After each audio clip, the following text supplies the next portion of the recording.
Alors, je suis Mélissa Dacosta, je suis l'auteure du roman Tout le bleu du ciel, qui est mon tout premier roman, à paraître au livre de poche le 12 février. Alors, l'histoire de ce roman est celle d'Émile, qui est un jeune homme de 26 ans, qui apprend du jour au lendemain qu'il est condamné à une maladie incurable, qui s'apparente à un Alzheimer précoce, donc il va perdre petit à petit et son autonomie et sa mémoire. On lui donne 2 ans à vivre, il se refuse à aller passer dans un hôpital, dans un centre d'essai clinique. Et donc il poste dans le plus grand secret une petite annonce sur internet pour rechercher un compagnon ou une compagne de voyage pour l'accompagner dans un dernier périple.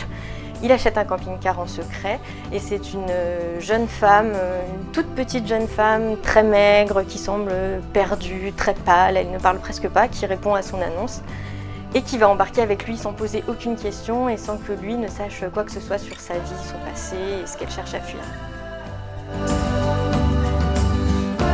Alors, nature, résilience et sentiment. Ce sont les 3 choses qu'on retrouve dans le roman.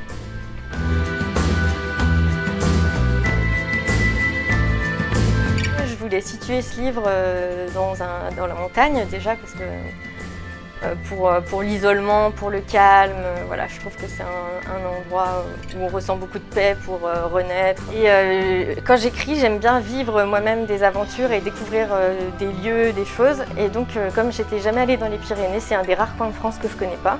J'avais envie moi aussi de monter à bord de ce camping-car et de découvrir la région.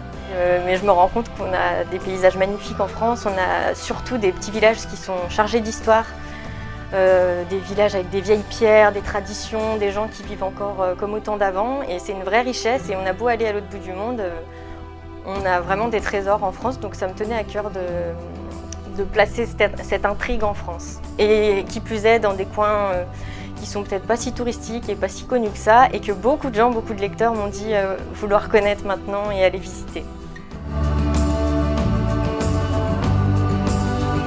J'avais envie d'écrire une histoire qui s'apparente quand même à un drame, donc c'est pour ça que j'ai choisi quelqu'un de très jeune qui était atteint de cette maladie qui s'apparente à un Alzheimer précoce.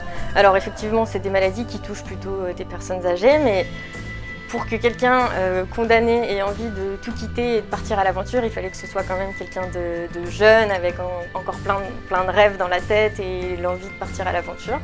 Donc c'est pourquoi j'ai donné cette maladie à un jeune homme. Et pour le personnage de Johan, qui est très atypique, je trouve que dans les romans, c'est quelque chose qui m'agace dans certains romans, de voir des personnages très stéréotypés, très clichés. Et on voit jamais des gens timides, des gens mal dans leur peau, des gens qui parlent peu. Mes lecteurs m'ont remercié d'ailleurs d'avoir mis en scène un personnage qu'on ne voit jamais dans les autres romans. Donc voilà, c'était une volonté personnelle.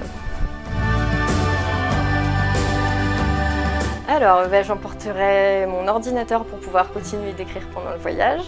J'emporterai un téléphone ou en tout cas un appareil photo, quelque chose qui me permettrait d'immortaliser tous les endroits que je traverse. Et j'emporterai ma liseuse pour que je puisse y mettre 100, 200, 300 livres, en tout cas de quoi bouquiner pendant le voyage.